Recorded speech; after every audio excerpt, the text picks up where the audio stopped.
First of all, I would like to start by thanking KITP for hosting this program. I'm having a lot of fun, and to the organizers for setting it up. As Kungu mentioned, I'm the social organizer, so if you have any social activities you would like to propose, just let me know anytime. I'm always happy to help with that. Okay, so yeah, as those of you who know me know that one of my favorite pastimes is doing nothing. So I really think I have something to say about that. And yeah, this is going to be a talk about why I think that nothing really matters, something important. So I'm going to be talking about some ongoing work, which I think is so far is the longest project I've ever been involved with. We started already 2 years ago. We're finishing the draft now, so it's going to be out pretty soon. With Iñaki García Echevarría, Kepa Sosa, and Irene. And I feel that I'm not going to be talking about a paper that came out earlier this month by Divitetto, Petri, and Silo. Also about nothing with the same. Okay. So basically, since we started the project, we had this title in mind. I already gave a talk with this title, but now the title they got it. It's on archive. It's theirs. So we need to find something else. So before the talk starts, I just want to say that I'm open for suggestions. If at some point you guys have any interesting suggestions for the title, just let me know after the talk, and we might take it into consideration. So for the time being, and in order to be able to really distinguish the two things, I'm just gonna add some qualification. But I hope you can do better than that. It's just a late title. Okay, so yeah, so this is gonna be a talk about bubbles of nothing. Okay. About bubble of nothing instability. So I'm going to start by reviewing Witten's bubble of nothing.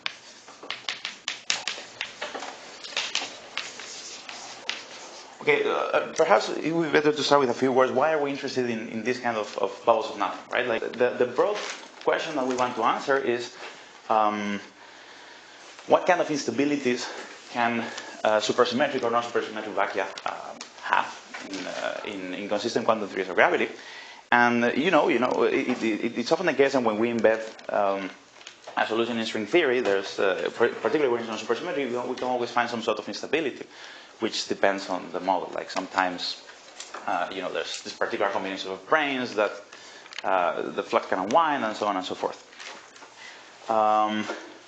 But there's also, so these are instabilities which are typically always there, but they're also very model dependent. The way this happens in one model or another is pretty different.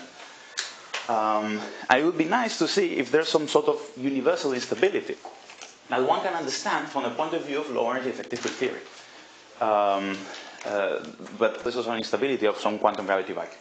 And the paradigmatic example of that is Witten's bubble of nothing.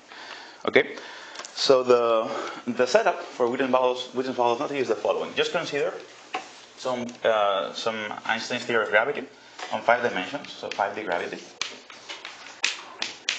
plus possibly some matter.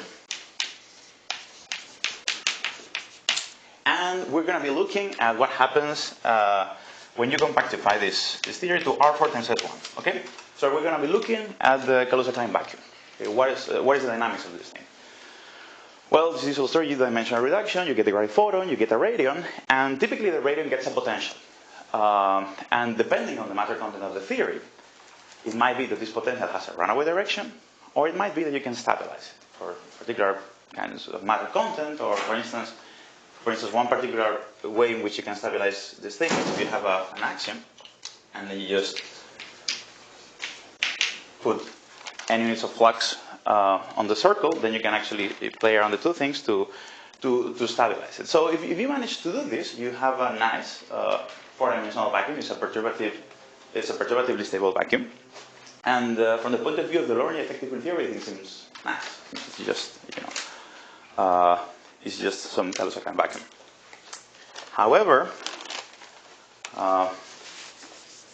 Witten told us that something funny happens if we look at this particular metric.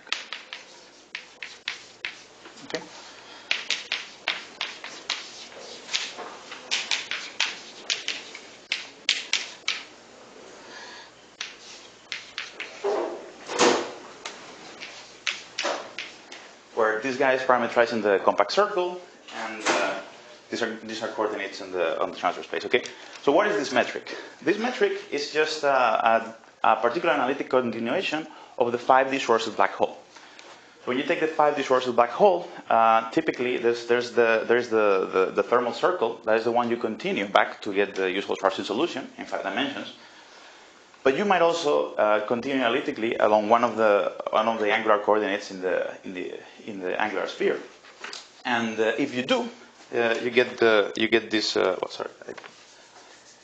solution. What I wrote you guys actually was the Schwarzschild solution. I wanted to have the analytic continuation, so it is this thing.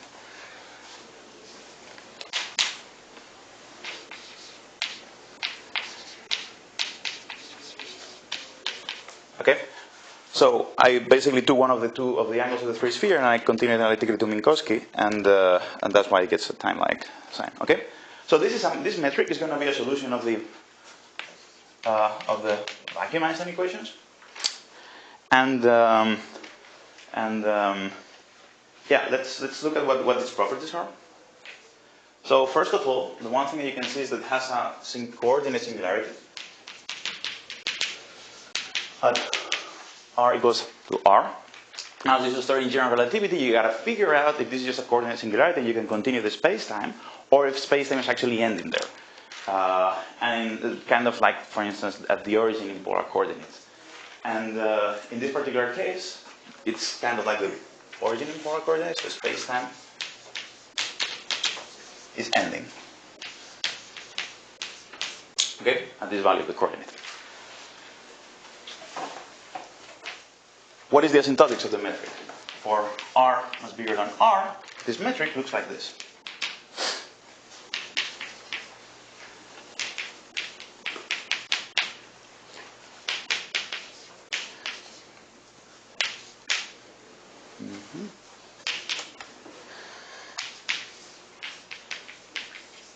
So the KK circle is doing its own thing, it's not changing size. And this 4-dimensional metric, you might recognize. Does anybody recognize that metric? It's actually Minkowski space in Rinder coordinates. So if I make the change of variables x equal to r cos psi and t equal r psi, then the metric is just this thing. It's the Minkowski metric.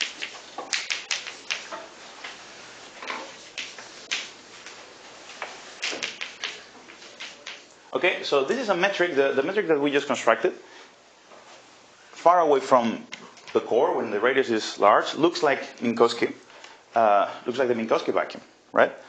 But because of this restriction, we do not get the full Minkowski solution, but just a patch of it. Okay, so if this is the xc plane, so x is here the radial coordinate, this restriction with change of variables means that we just get a patch of Minkowski space, which is x squared minus t squared equals equal to r squared. Okay, so we get something like this. This is an hyperboloid, and when I draw it, I get something like this, and this part of space-time has been removed. Okay. So what is this describing? This is a geometry where, from the point of view of the 4-dimensional observer, there is far away just looks like Minkowski space, nothing is happening. But as you get close to here, space-time all of a sudden ends. And and it's not just that. This is the time coordinate. So at t equals 0, space-time ends. But if you look at times bigger than 0, the region where space-time ends is getting bigger and bigger and bigger. Okay? So it looks like an instability of the vacuum. It looks like a Coleman-De Lucia, bubble nucleation process with one crucial difference. In the Coleman-De Lucia picture, you can just go to the true vacuum inside of the bubble. But here, this region is absent from the ambient space-time. How do you see that it's absent? Well, to see that, it's pretty useful to look at what the Kaluza-Klein circle does as we get here. So out here, it has some finite size. And if you just look at this metric component, the KK circle goes to 0 size. as you get to the, as you get to the boundary of the bubble. So if, for instance, I draw the Coulson-Klein circle over this line, it's doing something like this. Okay, so it's kind of like pinching off in this particular way. Space-time is ending, and well, this is what the bubble of nothing is. Okay, it's a bubble and it really has nothing inside it. What people call it bubble of nothing. So we constructed this solution, but importantly, one important property about this solution, which I didn't write yet, is that it has 0 ADM mass. If you look at this solution at t equals 0, and you just compute this ADM mass, it happens to be 0. So it's crucial that your boundary condition, you don't have any Fermions. I'm gonna throw the Fermions in the picture in a moment. Yes. What about the axion that you were talking about? Yes. You also introduced an axion at some point. I was not. Yeah, that's very good. So I was not being specific. I was just like listing ways in which you could, you're right. Yeah. So I was introducing ways in which you could stabilize this potential. You can do it with Casimir energies. You can also introduce actions. If you introduce actions, that also leads to an obstruction to the bubble, kind of like the spin structure. Yeah, that's right. Sorry, were you saying that one for flux on the circle stabilizes the circle? One for flux plus Casimir energies. Combination. Yeah. I just wanted to. So the point is that if I want to stabilize it just with Casimir energies, I need to put certain boundary conditions for the fermions, and I wanted to kind of be free for that. But anyway, so by the way, most of this talk I'm going to be concerning about these non-perturbative instabilities. I'm going to be cavalier about perturbative instabilities, which is maybe not the right thing to do. I mean, the perturbative instabilities are often more important. The philosophy behind working about bubbles of nothing in this way is that even if somehow you're able to get rid of the perturbative instabilities, these guys are still there. But you don't expect that, right? This has always been the question. Why do people talk about non-perturbative one where we know there are going to be? That's right. So it's true I don't have any example where I'm rid of all perturbative instabilities. I'm just saying that even if there was some, then these guys are still there. But by say are much larger than curvature, it's in units of Planck mass, right? So when Planck mass goes to infinity, let's say that we're going to the limit of weak gravity, then right hand side goes to 0, right? So it means that your region goes to 0, and that's in this sense I can try to do just normal perturbation theory. Wait. So here's the thing. The solution exists for any finite value of m Planck. Right, but the size of this region would goes to 0 together with. But crucially, this region is growing. I agree that the critical size at which is nucleated can be very small, but the region is always growing. You can always write this solution as long as you can try it, as you can trust Einstein's gravity. But the width would be still go at any slice would be still goes to 0. Arkady, the initial size of the bubble is fixed by the size of your circle at infinity. Right. You compactify on some scale at infinity, and that fixes the size of the circle. Right. But let's say that I'm considering the limit where mass of Planck goes to infinity. The classical solution doesn't care about m Planck. There's a radius there. It's not a mass. I see. Okay. There's one thing that does care about sending m Planck to infinity, which is related to this thing. So what I was going to say here about the mass being 0, that means that it's energetically possible for the vacuum to decay to this guy. And you can actually compute the tunneling rate in the Theorem formalism, right? And it's basically it's pretty nice. It's tunneling rate goes like into the for 4G. So it's kind of like the black hole entropy. So this tunneling rate really goes away in the flat space thing. But the solution is always there. Okay. Okay. So this is the bubble of nothing. This is a nice instability. But it's not very popular. It's not like a mainstream thing. You talk to people, and many people don't know what a bubble of nothing is. And I think there's basically 2 reasons for that, which I'm just gonna list here.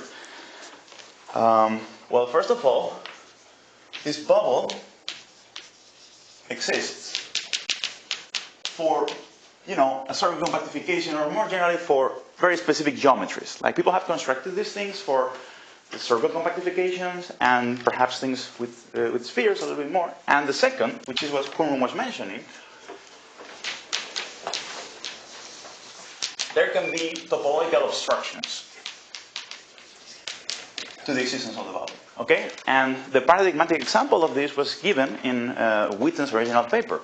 Because he said, suppose that the theory that we're talking about contains fermions.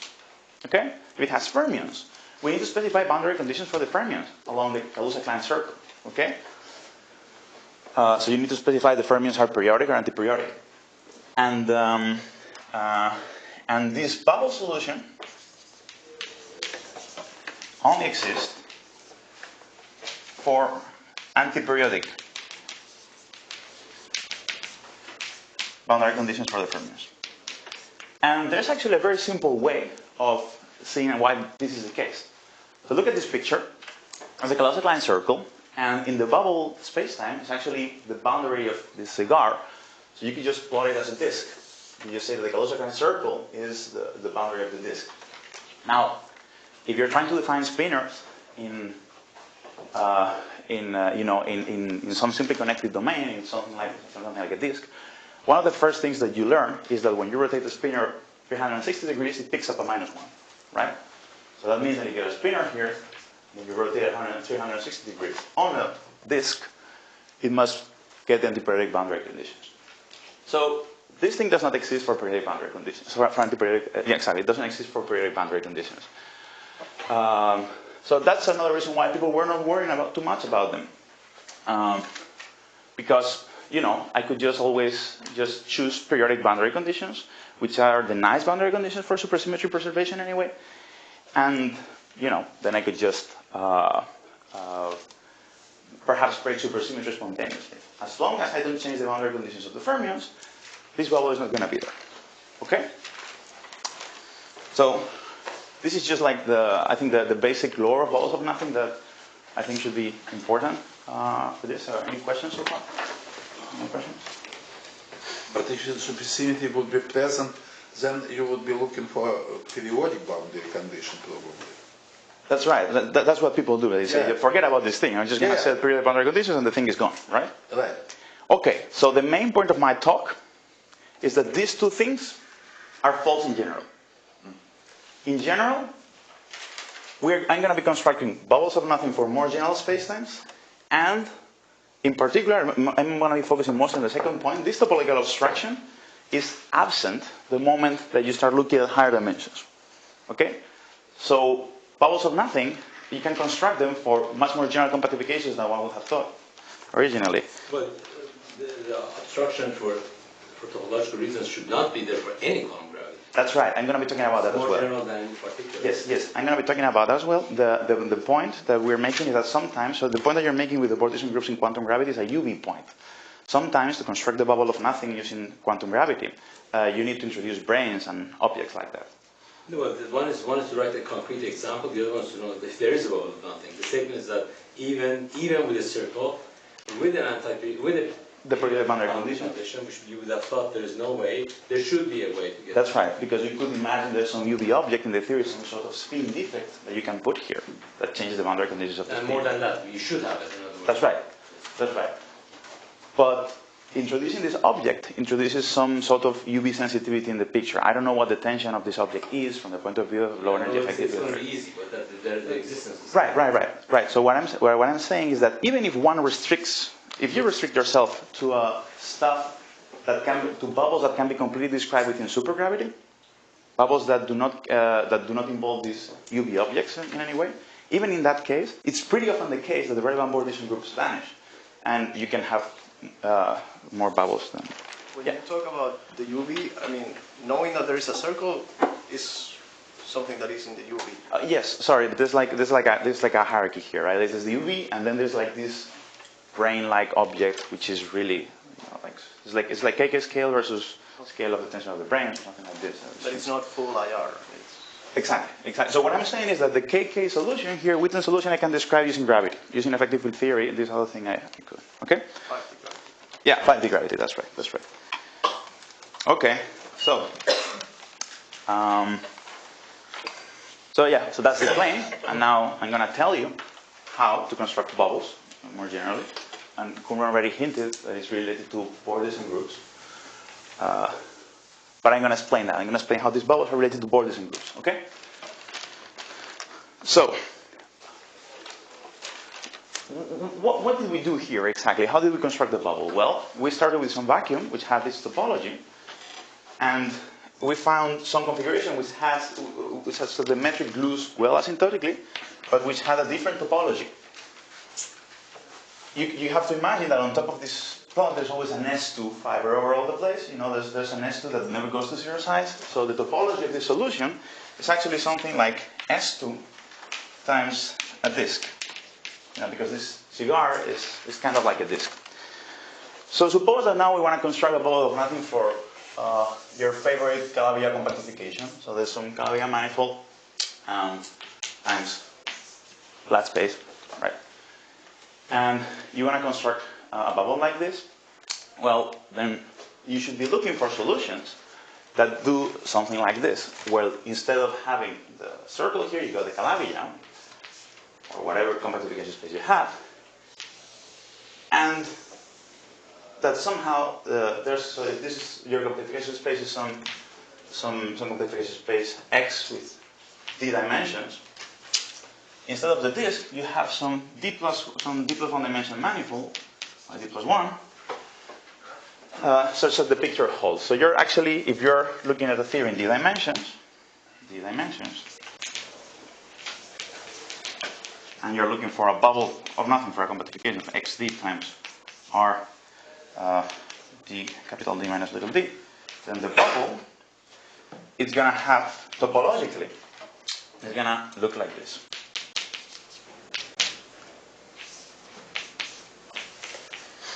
Okay? Where the basic relation between y and x is that the boundary, topologically, the boundary of y is x. Okay? How do we construct a bubble of nothing? At least just topologically, I'm just constructing the topology. There's going to be two steps to all this story. First, you need to find the right topology for the bubble, then you need to solve Einstein's equations. Okay? I'm just doing step 1 right now. So how do you do this? You need to find something like this. For which xd's can you find something like this is a question that mathematicians have pondered and kind of answered. And the answer takes the name of Bordism groups. So what is Bordism? Bordism is an equivalence relation between manifolds. You get some manifold x1 and some other manifold x2, which is different, topology can be different or whatever. You can say that x1 is equivalent to x2 if both x1 and x2 with opposite orientations are the boundary of some manifold y in one dimension more. Okay? So this defines an equivalence relation between manifolds. But this equivalence relation is actually you can give it a group structure. Okay? So basically the sum rule, so to say, is that the equivalence class of x1 plus x2 is the equivalence class of the connected sum. Where connected sum just means that you get some manifold x and some manifold x1 and x2. You basically delete a small neighborhood and do them with a tube in an appropriate way. That's the connected sum. Okay? So these things are groups.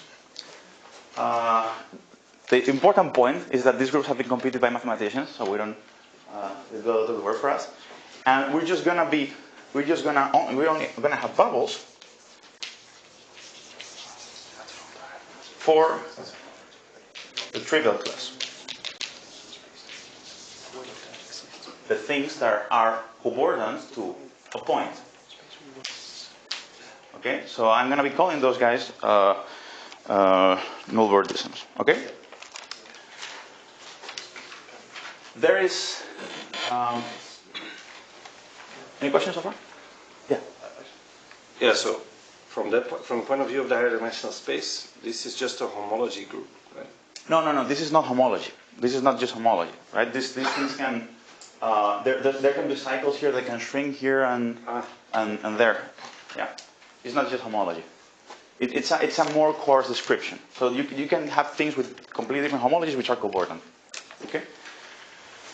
So this is the Bordism equivalence relation, and you can actually make it stronger if you add. Sometimes your theory actually contains extra data that you're interested in. So for instance, you were just discussing an example where we have spinners. So you want to have a spin structure here. Or sometimes you might have fluxes, like action fluxes, and you also want that to exist. So whenever these things are included, you need to extend all these fluxes to this manifold. So that defines like different notions of Bordism groups. There's spin Bordism, omega spin D. That's how you denote the Bordism groups. This is just the sets of equivalence classes of manifolds under this equivalence relation, such that you have a spin structure that carries over to this guy. And you can also, there are different variants where you have, for instance, spin structure, and you also have fluxes of different kinds. And I might be describing that later on. So there's a bunch of Bordism groups. Mathematicians have computed some of them, and they have tools to compute the others. So what is the one that is relevant for quantum gravity? So, as Kunrum was saying, he recently had a conjecture, which is basically just a restatement of the idea there should be no global symmetry in quantum gravity, which is that the Bordism groups in quantum gravity, the ones that really matter in the DPUB in any quantum theory of gravity, should vanish. Okay? So that means that for any compactification space, you should be able to get a bubble of nothing. And as we were mentioning before, that means, for instance, that also the circle with periodic boundary conditions, you should be able to get a bubble of nothing in the full quantum gravity theory. So we were having the disk, and if we want to have periodic boundary conditions here, you need to put some kind of defect, some UV brane, such that they will fix the boundary conditions for the spinners. Another example of this, Pablo was mentioning why we have fluxes, there's an obstruction. Yes, there's an obstruction. If you have some kind of Raman-Raman flux threading this circle, then it cannot end there unless I put the right kind of brane. So in string theory, I always have this kind of value. Yes? If you're saying there's always a bubble of nothing, then doesn't that mean there's no stable vacuum? Yes, I guess that would be okay. Well, so there's 2 points. Topologically, yes. Topologically, there's always a bubble of nothing, but you also need to solve Einstein's equations, and there's going to be also dynamical obstruction for that. So supersymmetric vacui are stable, but what I'm saying is that there's no topological obstruction to the existence of bubbles of nothing. Okay, just topological. Just topological. I'm gonna spend quite some time talking about the dynamical part.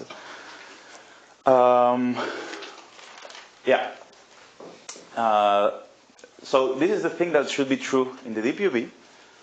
But as I said, in this talk I'm interested in bubbles that you can construct from, just from the IR, from effective field theory. So I basically just don't want to be thinking about configurations where you have a defect like this. Because I don't know, as I mentioned before, I don't know how to compute their action. I don't know how to solve Einstein's equations. I need to put boundary conditions. I want to go for the easy thing. So this is an UV statement, but in the IR, so to say, there can be some other Bordism group, which is the obstruction that you get to constructing these bubbles purely in the low energy effective field theory. And this thing might very well be non-zero. Okay? Sorry. Yes? On a more intuitive level, does it mean that I don't have enough energy to create the defect that I need? Is that what it means, that the amount of energy would be beyond the effective field theory? Well, so all of these bubbles of nothing, because they're instabilities of the vacuum, they have zero mass. So you always are trying to compensate, some negative energy that got in one way from the other. What this means is that if you want to construct a bubble, in some cases, you will need to introduce UV objects that are not part of the effective field theory. There's the objects, of course, that typically have high tensions. So there's the question of how are you going to solve Einstein's equation in that manifold. Okay. So, so that's the. Okay. So. Sorry, the bubbles of crystal critical size have zero mass, but you can. But if you want to create smaller ones, it might well be true that these are extremely massive. That is true, and also the bigger ones will have negative mass. Yeah, that's right. This is why this is also an instability, in a very natural way. Because the critical one has zero mass, but you could imagine make a bigger one and it has negative mass. Anyway, so this is like the abstract discussion, and let's try to connect to Witten's example. How do we understand Witten's example in terms of Bordism groups? Well, there we just have a one-dimensional compactification manifold. So whatever Bordism group we're looking at is going to be an omega 1. And what structure do we want to put on it? Well, there was this discussion about fermions, right? The discussion is interesting when we have fermions. So let's just say that for the time being, just say that we just want to have a spin structure. Having a spin structure is basically a choice of boundary conditions for fermions. So you just need to look at this thing. Okay, so then we go to a mathematics book, and then mathematicians tells us that the first dimensional spin Bordism group is Z2, and they also tell us what the generator is. So the generator is the S1 with periodic boundary conditions. Okay? So it fits exactly with what we were saying with Witten's bubble before. The S1 with periodic boundary conditions is non-trivial in Bordism, therefore we cannot construct a bubble of nothing. The circle with antiperiodic boundary conditions is trivial in Bordism, and thus we can construct a bubble of nothing. Okay? So that's good. So finally we recovered everything that we had before in this different language, and now the thing is going to start paying off, because now we can go away from talking about the bubble constantly. So let's just keep in spin Bordism, okay? For the time being, let's just forget about fluxes and whatever. Just look at Bordism with fermions, theoretic fermions. So what is the two-dimensional spin Bordism group? It's Z2. And again, it's C2. And the generator is T2 with periodic boundary conditions. So this is not surprising, right? We have a circle, then we have two circles, and if we don't want to be able to glue one of Witten's bubbles in one of the two sides, it must be that the two circles have the periodic spin structure, right?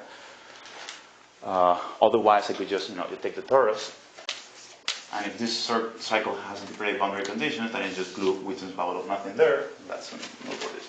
Okay? So it's Z2. So you see the pattern with circles, right? It's omega 1 Z2, omega 2 spin 2 is Z2. So can anyone guess what is omega 3 spin? C5. That's right. Okay.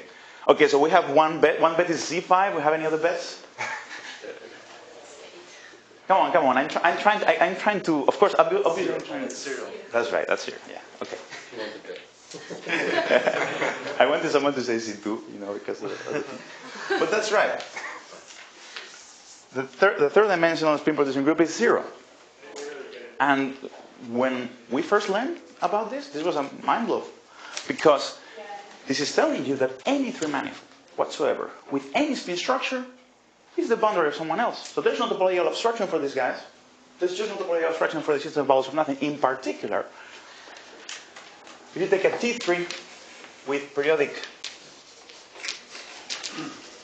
boundary conditions on the three cycles, so the T3 with the supersymmetry preserving boundary conditions, this thing is going to be the boundary.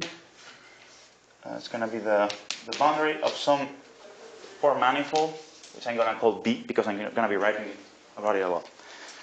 Okay?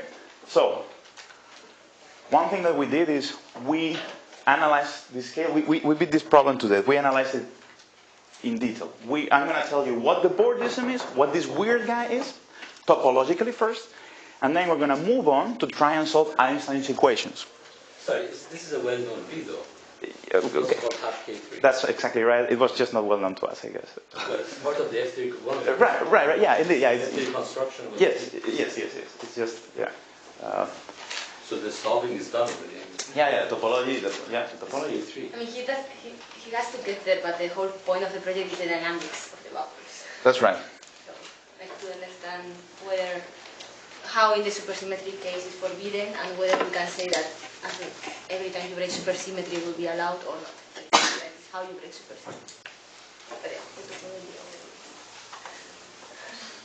So that's right. So the point is that we are going to be trying to solve Einstein's equations here.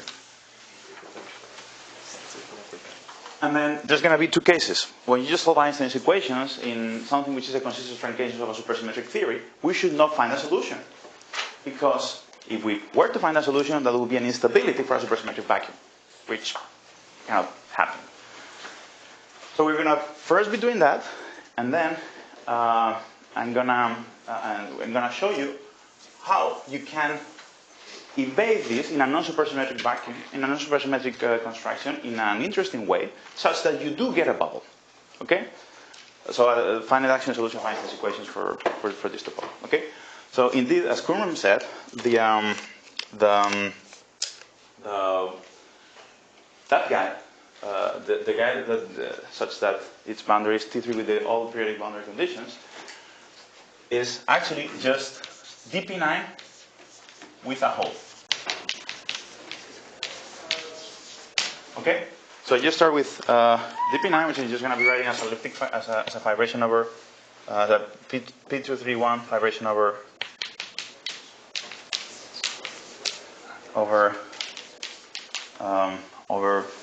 P1.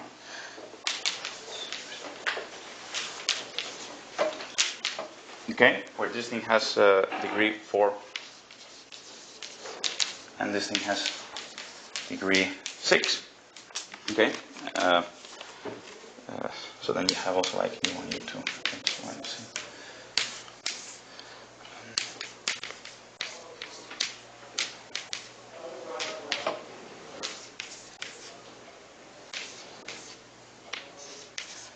Okay, so if you take this manifold, this is a torus vibration, this is a torus fiber over a sphere, basically. P1 is just a sphere, right? So you get a T2 fiber over a sphere. This is a compact manifold. If in this manifold you just take a tiny disk on the base, around the generic point of the where the fiber is not degenerating, and you just remove this thing together where it's pulled back in the total space, then this is clearly a manifold whose boundary is at T3, because if you just zoom in this region, you get a circle there, which we are removing, and in the total space there's also T2, which is floating around. Floating around on top of the space. So basically the topology of the boundary of the space I just constructed is T2 versus 1, which is T3. And you can actually prove via an argument using index theorems that this thing has exactly the periodic boundary conditions on the circle. Okay, so that is the topology of the solution.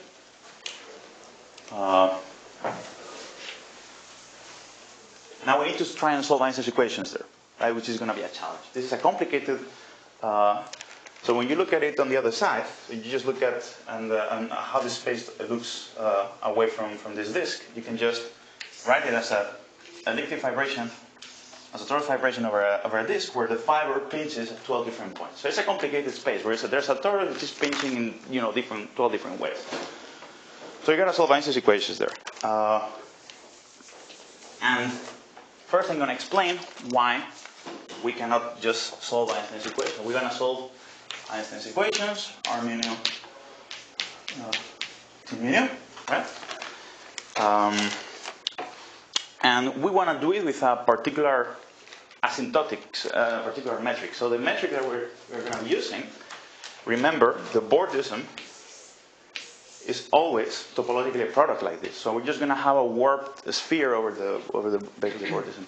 Does the same game work for any elliptic fiber surface, say K3? Yes. What do you mean exactly? I mean, you're cutting out in this one, and then the point is that you need to show that the spin structure on the T3 restricts like this. So for any elliptic vibration, you can do it like that. We just take a trivial vibration. Then it's a disk times T2. But we agree that the disk has an interperiodic spin structure. So only for this case, you get the purely periodic spin structure for this side. Okay, so we want a metric on this guy. I'm just going to take a metric, the following answer, which is just some work factor. So I'm going to take some coordinates y here. Right.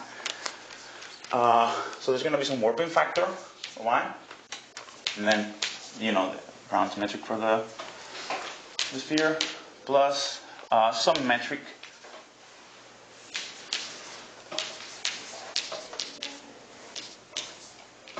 on the vorticen. Okay? So this is the metric that we are trying to plug into Einstein's equations, but we also need to specify what are the asymptotics. Okay? Remember, Witten's bubble of nothing glues well with the asymptotic Kaluza-Klein vacuum.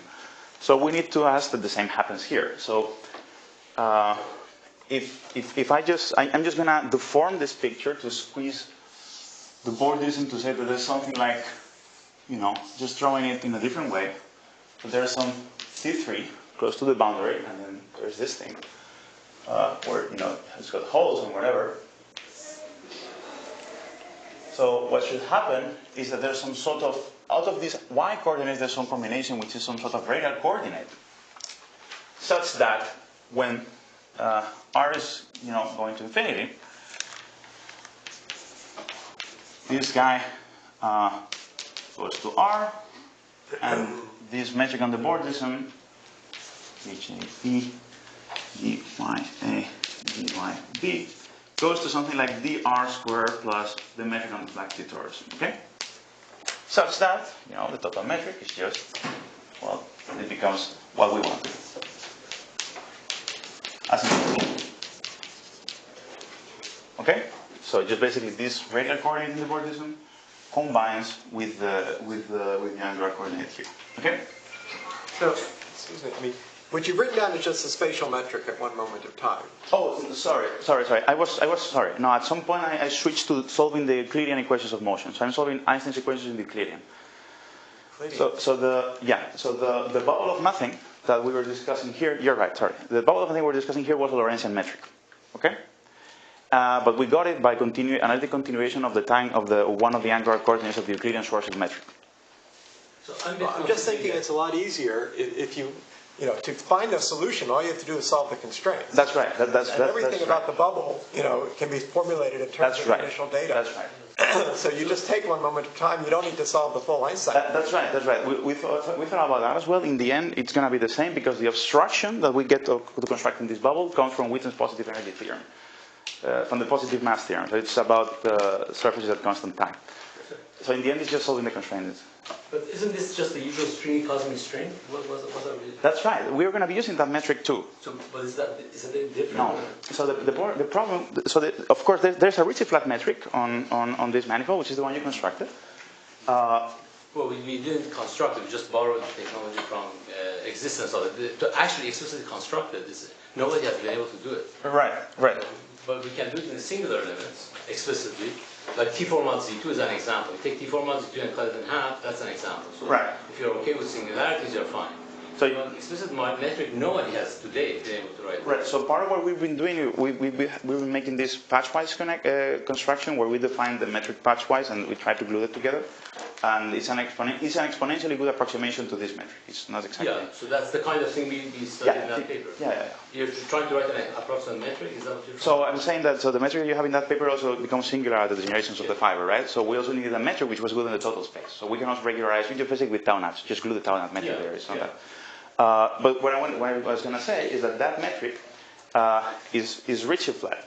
Yeah. And by virtue of being Ricci flat, it is not possible to find the right warp factor that solves Einstein's equations with these asymptotics. Ricci flat is not solving Einstein's equations, do you mean? No. Ricci flat is solving. So we need to find a metric on the product, not just the vorticen. It's the vorticen times the sphere. Exactly. So you say that half K3 for you, which is the Ricci flat and all that, is not a solution to Einstein's equation? No, it is. That is a solution of Einstein's equation in 4 dimensions, but we're trying to find. So the point is that we also have some non-compact dimensions, right? So we're trying to compactify on T3 times R d minus 3. Okay. And when you go into the vorticen, the radial direction of this R3 becomes part of the vorticen, and there's the S d minus 4 that also goes along for the rad. So we're trying to find a solution of Einstein's equations on B times S d minus 4, the whole thing. Okay? ST minus, what is ST minus? ST minus versus sphere in D minus 4 dimensions. Why do you need D is a space, the microscopic space-time?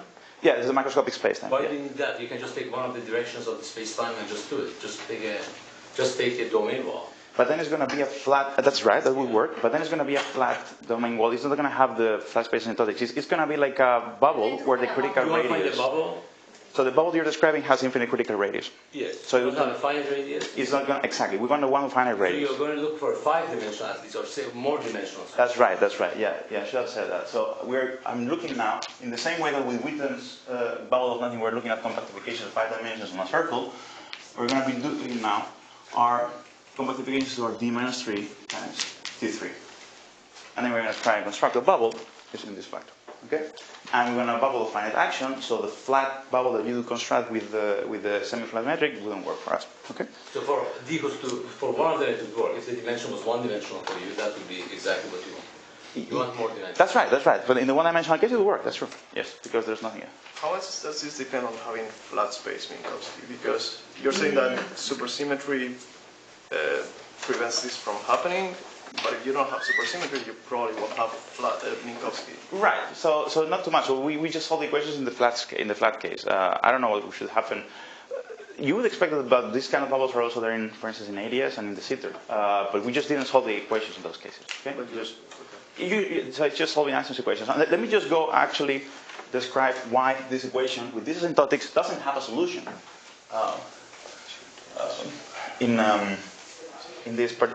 whenever you have supersymmetry and more generally. So I was saying that there's a topological obstruction which we got rid of, but there is also often a dynamical obstruction which comes from Witten's positive, well, it's not Witten's, but you have a spinner with that. So from the positive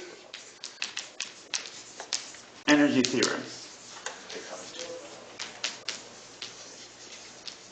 Positive energy theorem tells us that in any theory of gravity in which two hypotheses, which I'm going to be describing momentarily, hold, the only solution of zero mass is the vacuum, is the parallel vacuum, so this guy. If you want to have a bubble that nucleates and expands, as I was emphasizing before, this is a solution which also has zero mass, but it's different from the vacuum. So whenever this theorem holds, you're never going to be able to solve Einstein's equations. So what are the two hypotheses that you need to have for this thing? So you need asymptotically covariantly constant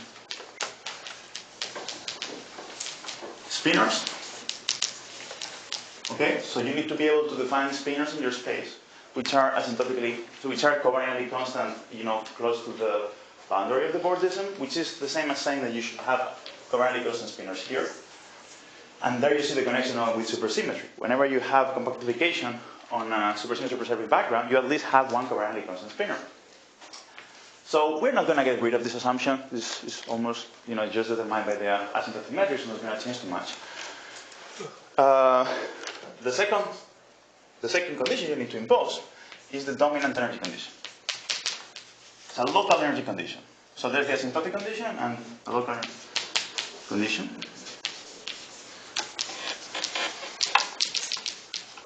Which basically tells you that at any point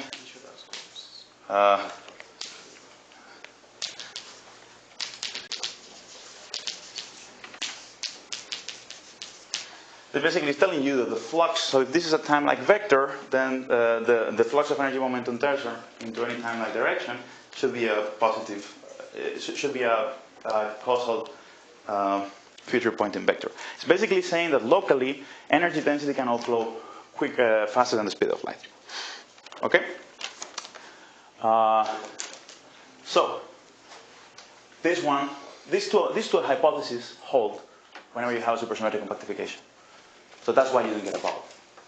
And now, I'm going to tell you how to evade this theorem by getting rid of this second assumption. Okay, so we're going to be looking at theories that do not satisfy the dominant energy condition. Now, so just going to...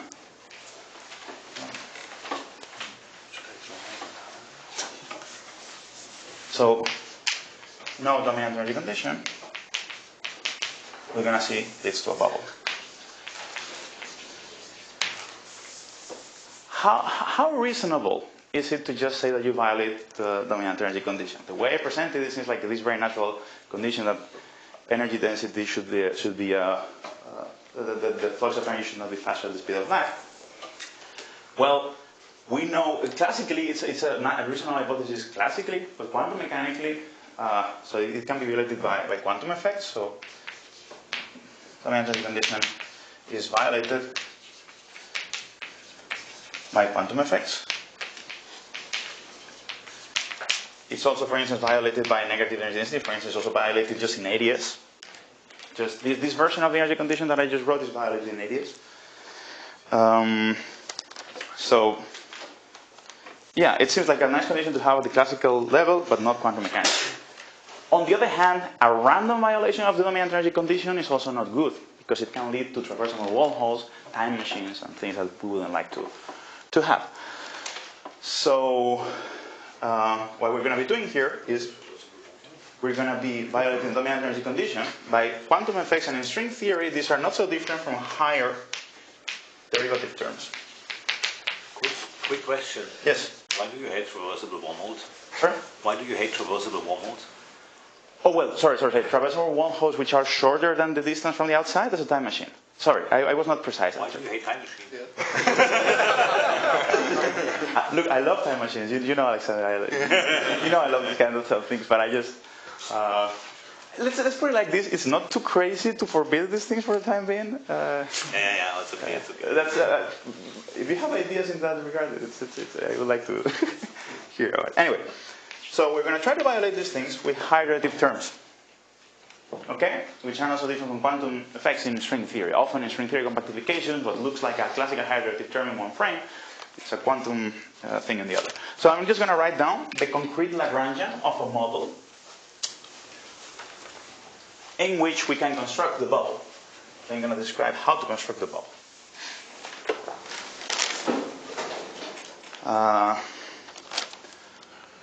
So we're just going to be looking at Einstein.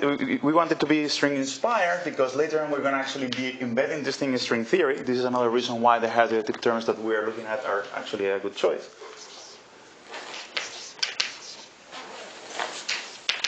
So you get something like this. So I'm just going to have the metric, a dilaton, and crucially, this is the higher derivative term that's going to do the trick for us. A Gauss-Bonnet term. Okay? So the Gauss-Bonnet term, as probably most of you know, it's a higher derivative term that you can add to your equations of motion. When you add a generic modification, a generic higher derivative term, the equations of motion, they get ghosts and whatever, you get this Ostrogradski instability. But for this particular guy, the equations of motion are too nice and second order. And furthermore, this term is topological in 4 dimensions, but not in higher dimensions. Okay? So, if you solve the equations of motion for this theory, you can, rewrite the extra higher curvature contribution coming from this guy to an effective stress energy tensor. So the effective stress energy tensor is the stress energy tensor of the dilaton plus the stress energy tensor of this guy. And this term, in perturbation theory, when you evaluate it in the background, can violate the dominant energy condition. Okay? So yeah, that's the setup. Solve the equations of motion of this theory with these asymptotics. So how are we going to be doing that? We're going to be doing it using perturbation theory. Okay? This alpha coefficient just comes from separating out some heavy stuff. Right? That's right. So for instance, in string embeddings, this is just alpha prime. This is a string effect. And the statement that PBE violates the dominant energy condition is crucially depends on the sign of alpha. Yeah, very good. That's right. I forgot to mention it actually. So there's 2 signs for alpha one could have. One of them violates the dominant energy condition, but leads to causal speed of propagation when you compactify it to 4 dimensions. So that's the good one. Violates dominant energy condition, but things are causal. The other one, in perturbation theory, does not violate dominant energy conditions, but when you compactify to 4 dimensions, leads to causal speed of propagation. So indeed, this thing has a sign. It's a positive sign in my conventions, which is the nice one that you get in many string theory, and also the one that doesn't lead to trouble with causality. Very important point. Yes. Thanks. Now, you view these as IR effects. I mean, you had. So I'm a bit confused. That's a good point. You string stuff, and then you're saying you don't want to do string stuff. That is true. So I'm just saying that. This is a particular effect that I can capture with a lower effective Lagrangian. I'm not introducing. It's not as seriously a UV thing as putting a spin defect, right? Well, it depends on what the coefficients are in the alpha compared to R, for example. That is true. Yeah, very good. Therefore, of course. That's again a UV effect. You're hiding in that form. So it's true that this effect comes from integrating out stuff that comes from the UV, but in the solution that we're going to be looking at, this effect is just going to be important in perturbation theory. Okay, so it's just going to be small. But then the other classes that you said you didn't want to deal with it, they will also show up as such effects. In other words, even T1, S1, S2, T2, and so on. But then, for instance, going back to the Witten's case with the periodic boundary conditions, I need to know what is the tension of the spin defect. You need to know what alpha is too. So I'm just saying you're just reshuffling it in a different form. I don't think you're fundamentally different. I see.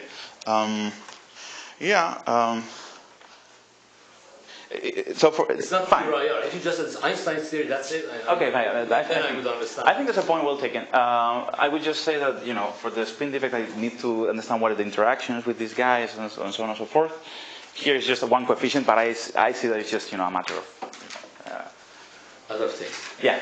Those coming from more infrared would be more dominant. That's suppressed than the string. Well, the question is, what are the other effects? The main point is it's not pure Einstein's theory. This is true. This is clearly true. Yeah. So I get the feeling that I understand this term better because you can just compute it in string perturbation theory at tree level. This is a very, very controlled thing. Later on we'll be embedding this modern string theory and it just comes from. But the other ones like T2 with periodic boundary conditions, you can go like orientifolds and all that. You can. That's true. So you can also understand them very well too. So it's a string perturbation theory as well. So I don't think that's a good reason. This is the first example. Does your argument rely on truncating the expansion? No, we're not truncating the expansion because the perturbation is always going to be small. So you're going to be able to solve it order by order. In effect, we're just using the first term. That's true, but more terms are going to be suppressed higher order by order in perturbation theory. We don't need like a parametric separation between this term and the others or anything like that. So how do we solve this thing? I told you we're going to be solving this using perturbation theory. And to do perturbation theory, we need to have a background metric. So the background metric that we're going to be taking on this thing. So we need a background metric here. This thing is just a function. We can just take it as a function. So we need a background metric here. The background metric we're going to take is the semi-flat approximation for the metric. So it's basically the Ricci-flat metric that one has there. So basically, there's just this metric. Basically, it's just a metric which is good away from the singularities. There's some function f of c, this c bar. I'm basically introducing coordinates on this guy, such that there's a complex coordinate z parameterizing the disk, and then there's going to be two coordinates y1. Y2 parameterizing the fiber. So the metric is something like this. Form doesn't really matter that much. I just want to illustrate that this is a metric which is Ricci flat. It blows up at the degenerations of the fiber. So basically, but it's the metric where you take the fiber to be basically flat. So it's the metric of factors.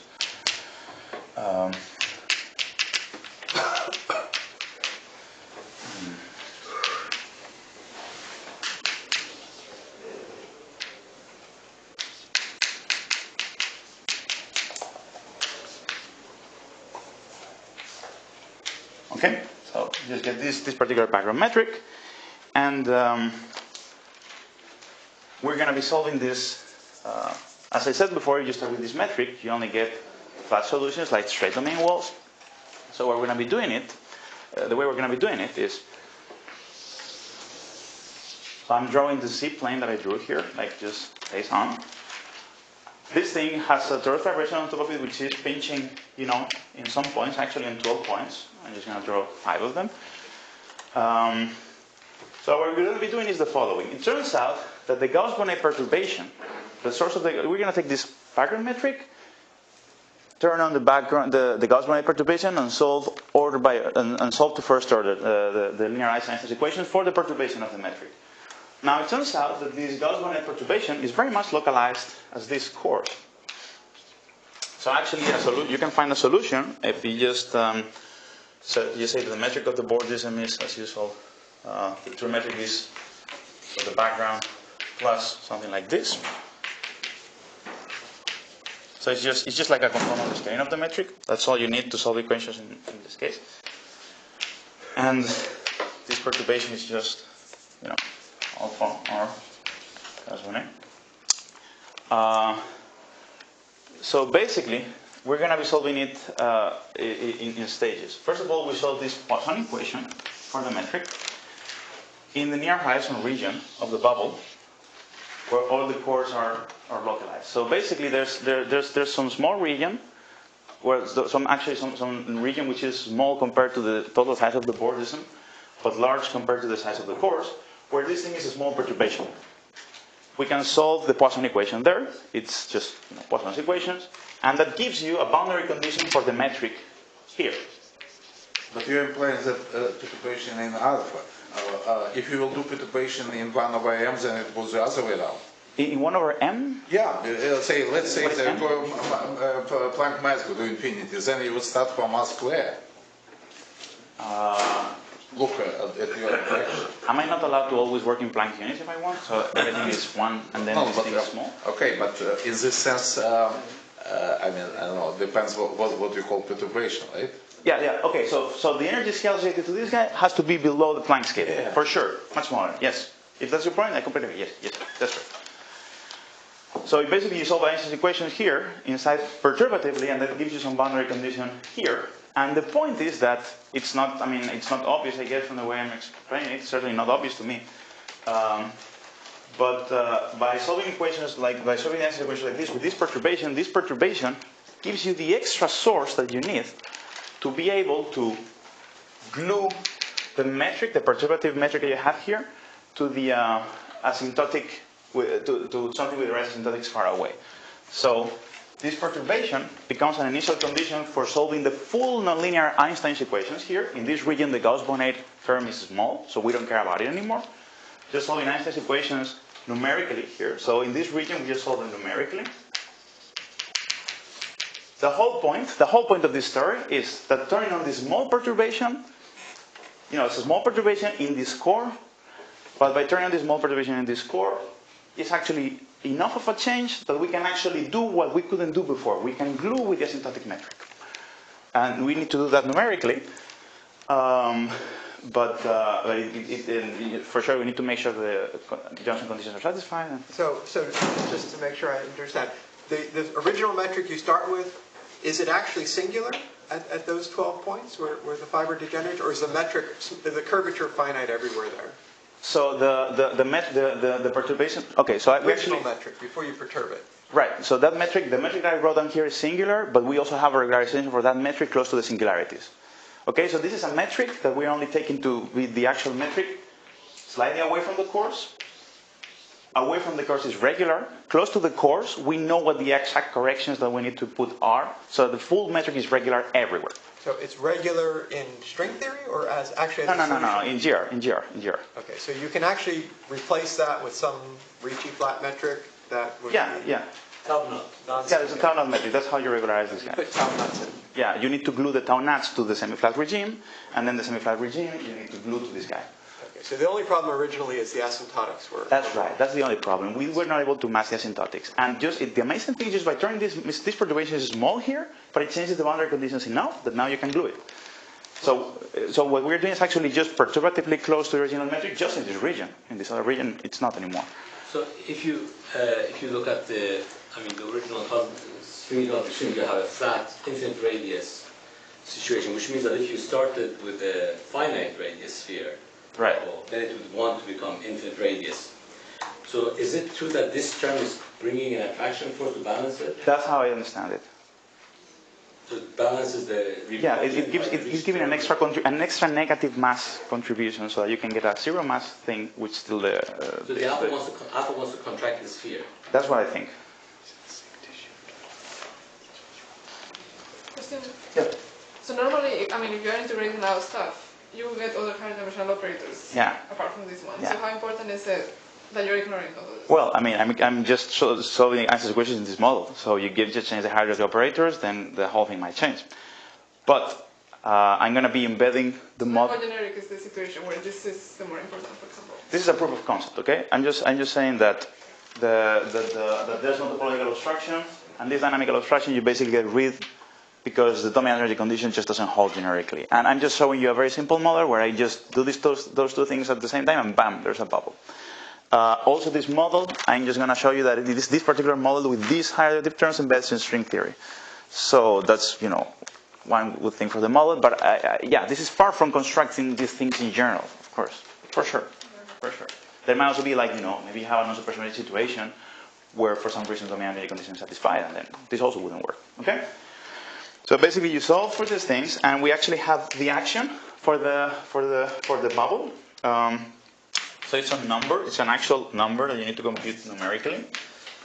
The volume of the asymptotic T3, alpha squared, and g Newton. So it's starting in d dimensions, then in d minus 3 dimensions. Okay, so the g Newton of the lower dimensional theory. So first thing you see is that when alpha, since when alpha goes to 0, we go to an actual limit, the instanton disappears, which is what you should have. So there we go. Okay, so that is the model. That is the bubble. There's a bubble.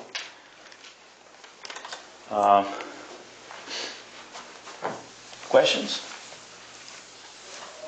Yes. Yeah.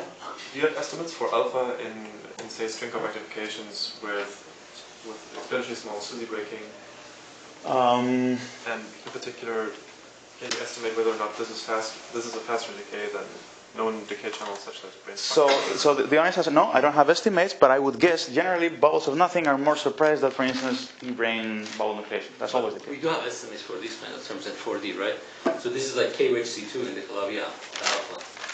This is a coefficient of either chi plus sigma or chi minus sigma kind of thing. This R squared. Chi plus sigma? It's a combination of chi and sigma, right? Euler characteristic and signature. Yes. So in the model that I have in mind, you actually get this from string perturbation theory in 10 dimensions, the string scale. Yeah. So K wedge C2. So it's the area of wedge C2. So if you take a Calavia threefold, it's like type 2 string. There's a one loop correction, the string theory, I see. which allows you to compute that term alpha, which is known what it is topological. And it is a Kähler class wedged with the second Chern class of Calavia. So it's well known in string units. I'm talking about string units.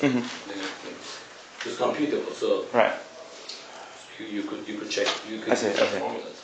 Right. So in the type 1 model that where we are going to be embedding this, this is actually it's just there you go. Right. So what is the type 1? I'm just going to use this Lagrange. I don't need to write it again. So I'm just gonna embed this.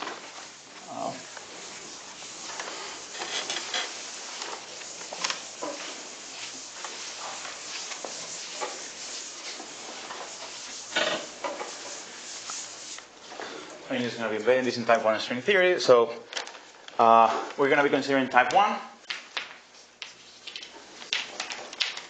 on T3. Okay? So we're first going to be doing this. This is going to be a supersymmetric thing. This is still supersymmetric. But then we're going to compactify in a second T3. And something's going to happen to this T3 so that we have the bubble. And you'll see how this comes about. I think it's a very nice resolution. So if I want to embed the type 1 Lagrangian, so basically the reason why I want to do it like this is because then I can just take the 10D Lagrangian and reduce on T3. So what the 10D Lagrangian has is this term plus the usual Navier-Schwarz. This you can compute from string perturbation theory. You get you also get the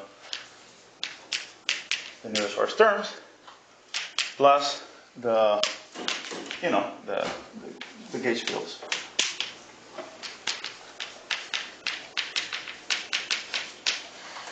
Okay, so to embed the bubble, we're going to set the gauge fields to 0, and well, it naively seems that we could also set h to 0, naively.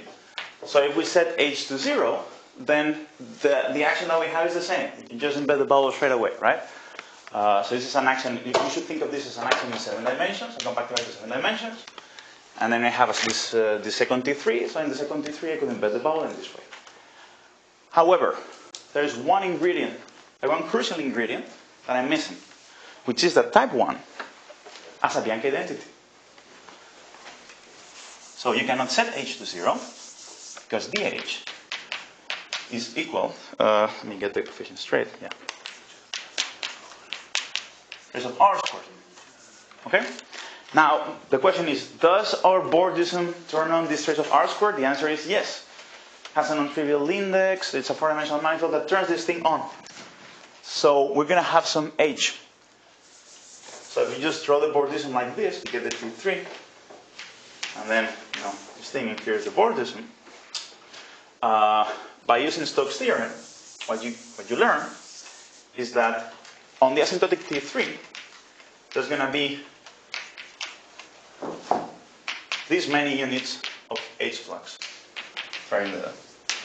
These are the NS5 branes, right? There are no NS5 branes in this configuration. This is all smooth. So these things, the singular limit of these things is of course NS5 branes, but we're looking at a smooth geometry. They have the same charge as NS5 branes, but they are not NS5 branes. Okay? So this turns on some H field. So we have a T3 which is traded by 12 units of H flux. So that's why we get a bubble. We turn on a flux that breaks supersymmetry. So everything is fine and well. We didn't do anything wrong. So you basically get this picture. The bubble solution still holds because the energy density associated to these guys is subleading the alpha prime expansion. So the bubble still embeds. Sorry, there's something funny here. Yeah. T3 shrinks to nothing, right? T3 shrinks to nothing. So there's something in contradiction with DH not having a delta function source somewhere. No, but the sources for H are these guys. It's the geometry itself. So you're setting H on T3? H on T3, it's the integral. Oh, sorry, yeah. The period of H on T3 is just the integral of this thing on the Bordism. But DH is DH is equal to this thing. I'm just using Stokes' theorem here. Okay. This could be NS5 branes. It's just like I desingularize them and they have become geometry. Okay. That makes me more worried about your philosophy, that you were trying to avoid exactly things like NS5 branes and things that are fine. But here's the thing. So what I wanted to avoid is things that are singular from the point of view of an effective field theory. And in heterotic on type 1, what happens is that there are certain large solitons that I can understand from the effective field theory which have the same charges as some branes. That's what's going on here. This trace of R squared is huge. It's huge. It's something that I can perfectly, well, it's like a huge instanton in Yang-Mills theory. It has the same charges, but it's fine. Why didn't you turn on F instead of H? Very good. So you could try and turn on F. It's just, this seems simpler. You could try to do something like standard embedding. You try to turn F and H. That shouldn't work because that is also supersymmetric. So that shouldn't work because you would be basically turning no H flux in infinity. So it would be a bubble of nothing for something supersymmetric. What happens is when you do that, effectively, this term in the Lagrangian, we look into this. This term effectively becomes proportional to this term with the opposite sign. So the embedding doesn't work. Bubble does not exist in that case. Do I understand correctly that you're considering type 1 on T6 and you put some units of H fluxes on one of the torus? Yes, on one of the T3s. Isn't that already perturbatively unstable? Yes, very good. So of course this is going to blow up. This is something, by making the flux very dilute and so on and so forth, you're going to be able to make it very slow. But this is actually this. Faster than this, right? Yeah, of course, it's perturbative. Yeah, so this is going to be, it's similar to the situation that you had with Witten's original bout of nothing. You have the circle, you got to stabilize the circle somehow, and we were not very specific about how that was happening. So here it's more or less the same. Well, I think, but I criticize your approach versus Ed's. Witten did not have the perspective of what we have today on string theory, That's we true. know this is not possible. For him, he said, let's discuss it done by hand. That's right. That's right. So it's true in these very. That should bother us. Yes. So the only thing that I wanted to, the main point of us trying to embed this particular bubble in this particular model in string theory was to show that the particular effects that violate the dominant energy condition that we're getting actually show up in string theory. I agree. This is not completely satisfactory because the torus, it has a runaway. But if you were able to stabilize it in some way, maybe a bubble of like this could still exist. Look, I agree. In any case, it has a perturbed instability which is going to be leading. Does your bubble solution have zero mass? Yes. Yes, exactly. The bubble has to have. Yes. If you actually so because we computed, you raised it, but we computed the full action of the Euclidean solution, so that means that we have computed the. So the full Euclidean solution automatically has 0 at alien mass. If you solve the Euclidean solution, Maxwell's equations. Yeah. So. Miguel? Yeah. I'm probably wrong in that. I'm sorry, but isn't this related to M theory on K3? Related to M theory on K3? I should know these things, right? Oh, maybe I should know this. Okay. No, I thought. No, but maybe I don't know what point you want to make. Well, whether you have an M theory feature of the same thing. I don't know. I haven't thought about it. Possibly yes, because you can dualize and whatever. But why are you asking specifically about the M theory picture? Because K3 appeared before, but it's probably totally unrelated. Mm-hmm. Okay. Well, anyway, yeah. So basically, just to belabor the point a little bit, you can dualize here on the two cycles of the three thirds, and you basically can see that this is type to be orientifold. To lift my confusion again, yeah. The lift to 10D, does it now work or not? Because of this Bianchi identity thing. Because of this what, sorry? The Bianchi identity. It works. Exactly. We need to turn on these H units of flux. Then it works. So as Jacob was pointing out, that makes it work, so the bubble still embeds. So you have this H3 solution, which has a bubble of nothing configuration. So there's a point that we made also there. You might worry that the instanton does not really embed because instantons are about, bounces are about solutions of the classical equations of motion, right? Like when you do a bounce, you go from a false vacuum to a different vacuum. Here we don't have a vacuum because there's a runaway. But the zero mass solution that we can construct is actually a family of negative mass solutions. So the negative mass solutions, they still embed. So at least we have exhibited a family of negative mass solutions in this place. Okay, so as I was saying, you can dualize to an orientable model, or type 2B, and then the flux that we turn on here becomes 2,1 plus 1,2. So it's imaginary self dual fluxes of the kind that, for instance, you will get from the Gagino and KKLT. So basically, we have a bubble that can eat flux, and it's there. Okay, so this is what I can tell you about the particular example that we have. It has some drawbacks, particularly the runaway. But other than that, the surprising thing is that there's no topological protection and no dynamical protection for this kind of things. So I'm sorry for interrupting. I'm really surprised by this. So let me just make sure I understand the picture. You're taking a 10-dimensional supersymmetric theory. Yes. You're finding a solution which is of the form, well, asymptotically, it's four-dimensional Minkowski space cross something, and it is a supersymmetric boundary condition you're putting on at infinity. No, but the supersymmetry is being broken by the flux. So at infinity, the supersymmetry is broken. That's right. Yes, so this is nice. When I try to embed this solution in string theory, automatically the Bianchi identity tells me that I need to turn on the flux. So turning on the flux is the thing that breaks supersymmetry. Of course, there's obviously no way that we're going to be able to find anything like this for a supersymmetric vacuum. And it's not even asymptotic Minkowski, right? Because it is not even asymptotic Minkowski. That's right. It's a rod, it's a quintessence thing. Yeah, has positive vacuum energy. That's right. In the expansion that we're having, we're neglecting that. We just the curvature is very small. But yeah. But there's also a domain wall vacuum, right? If you look that is very good. Yeah, that's true indeed, because we have the H flux in this particular example. You can also just have, like a bunch of NS5 branes actually eating up the flux as well, and that probably is going to be the leading decay channel, because whenever you have fundamental branes, can't you think of this as a composition of an NS5 brane bubble with a bubble of nothing? Couldn't the bubble of nothing then just separate off and recollapse, and the only thing you get is yeah, well, topologically, at least you can do that. Yeah, you could just take the trace of R squares of the geometry and turn it into, NS5 brane. So one thing that perhaps is related to this in string theory, but not in geometry, is just to take Witten's bubble of nothing and then try to fix the flux and the spin of the boundary conditions just by putting NS5 branes. Maybe that's a singular limit of this thing. So I'm wondering if the bubble expands, couldn't it be that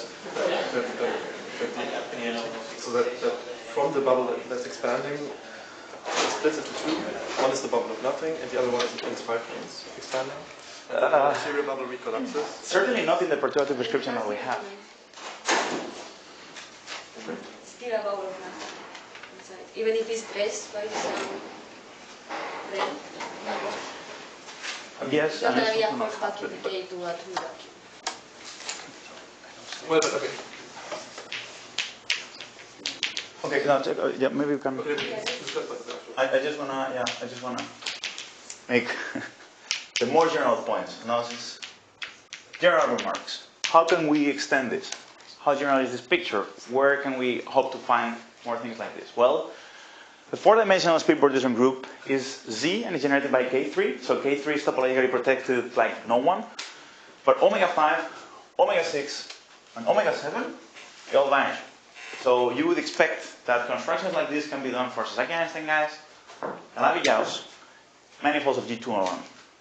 So, the idea is that whenever you break supersymmetry in any small way, it might very well be the case that it also comes with perturbative instabilities, and then we're done, for sure. But at the very least, there's this universal instability that you can understand from the point of view of purely low-energy effective field theory that is always there. And I find that pretty interesting. So these are related in the supersymmetric case to Calabi 3/4, G2, and spin 7. That's right. Yeah, so then I'm just going to be very, very quick and mention that there's an extension of all of this to fluxes. So when you have fluxes, you need to compute, spin Bordism groups with, they're denoted like this. There's this thing called the classifying space, and basically the point is that you can compute them, and in these cases, so maybe a question that you might have after hearing this is, okay, is my favorite compactification, can I do this with my favorite compactification with fluxes and whatever? So I'm just going to tell you, whenever you have fluxes, there's these things that you can look in the math literature to figure out if your thing is trivial or not. And whenever you have fluxes, there are numbers one can compute which are Bordism invariants. So for instance, if you have a 6 manifold and a U1 bundle, which has a Chern class C, or field strength, F cubed is a Bordism invariant.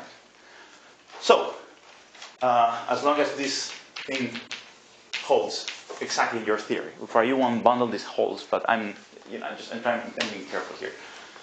So these things are Bordism invariants. So if your manifold has a non-vanishing number like this, then you're not going to be able to find a vacuum.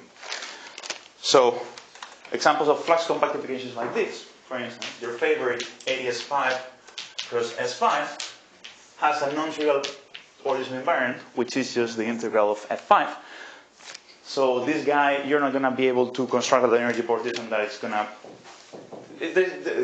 kill it because it's like a topological abstraction. But what if we look at, ADS5 times CP3 in M theory? Well, then there's no abstraction that we can write down because you only have G-form flux, and there's no way to integrate G-form flux in a 6 manifold so as to give you something. And we would conclude that there's no topological abstraction for having a bubble of nothing. And indeed, for this model, a bubble of nothing was constructed by Spodyenko and Aguri. If I replace S5 with a non-supersymmetric Einstein manifold?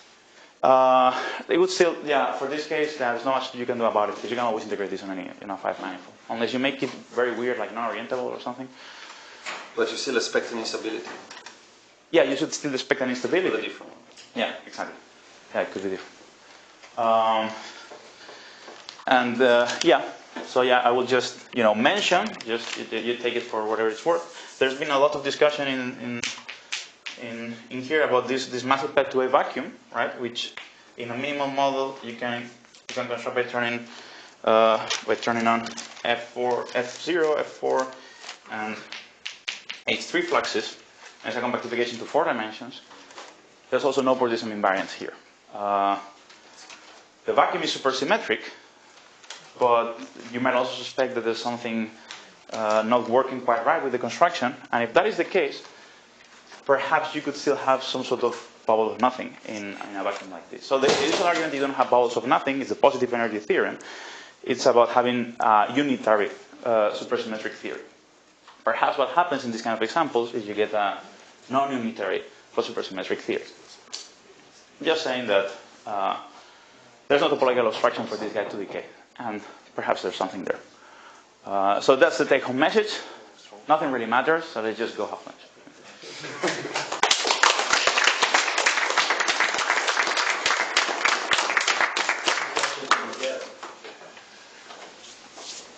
So maybe you wrote this before and I missed it, but can you write down the nucleation rate of these bubbles of nothing? Yeah. Like in this example, for instance, how it depends on alpha prime?